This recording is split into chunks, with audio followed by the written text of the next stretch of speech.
Chris Fisher with the case study about Avon and their globalization of their products. Case study question number one. What strategy was Avon pursuing until the mid 2000s? What were the advantages and what were the disadvantages? Um, their strategy was basically direct sales. They were trying to cut out the middleman, get low cost quality products, and still be able to reap the profits. Some of the advantages of this was there was no middleman, nobody to jack up prices, nobody to split costs or split profits with. So that made the product appealing to other salesmen. Another advantage was each seller was able to control how, when, and where they sold their product, which is a huge benefit, especially in today's economy where people like to work from home or work from their cell phones or have a side business or whatever. It really works for today's society. Some of the disadvantages was to Avon as a company. They didn't have control over their marketing. Each customer sold themselves in a different way, and so there was no consistency from one salesman to the next as to how the customer was treated, how the product was perceived or described. So there's just a lot of inconsistencies within the different salesmen. Another advantage was there was no consistency in the sales, but also no consistency in the strategy for selling. So there was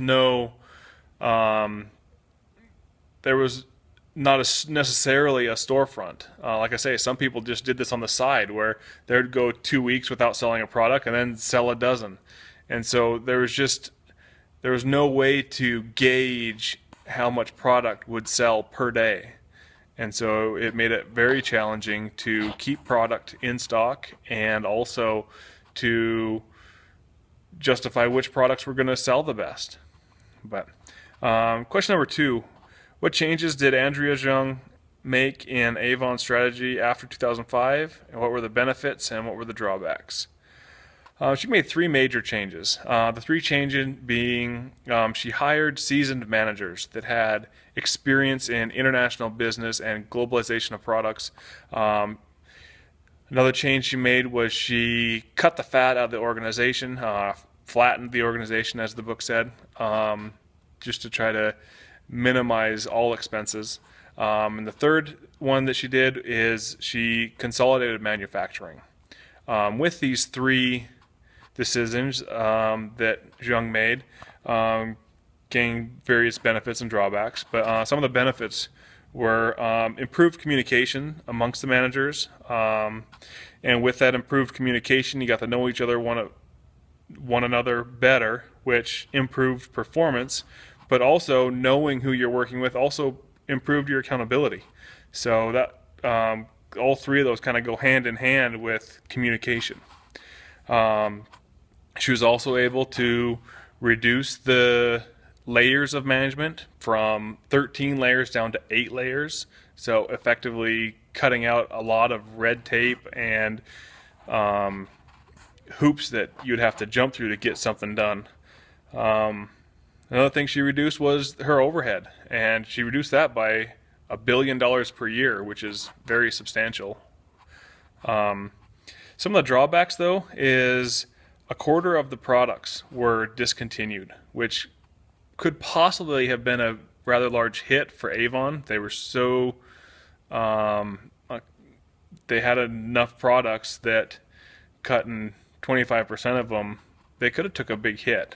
I'm guessing what saved them there is they did have so many products and they were so diversified that they were able to select which 25% to cut, and that helped them stay profitable. Another drawback was they lost 30% of their management staff, which, depending on if they're all from the same area or from various areas, could affect the local economies by unemployment rates. They could affect the spending habits of local economy, I mean, minutely, but still affect them nonetheless. So that was a couple of the drawbacks. Question number 3. In terms of framework introduced in this chapter, what strategy was Avon pursuing by the late 2000s? The one that I thought they pursued the most was the global standardization strategy, which the definition of that is firms that pursue a global standardization strategy focus on increasing profitability and profit growth by reaping the cost reductions that come from economics of scale, learning effects, and location economies. That is, their strategic goal is to pursue a low-cost strategy on a global scale. I really think this sums it up to a T. They were trying to keep costs down. They were trying to offer products at the best possible sale rate that they could to all sorts of global economies, and basically just trying to fit their product to each different economy while sailing in one organization. So in my mind, that's the one that fit the best.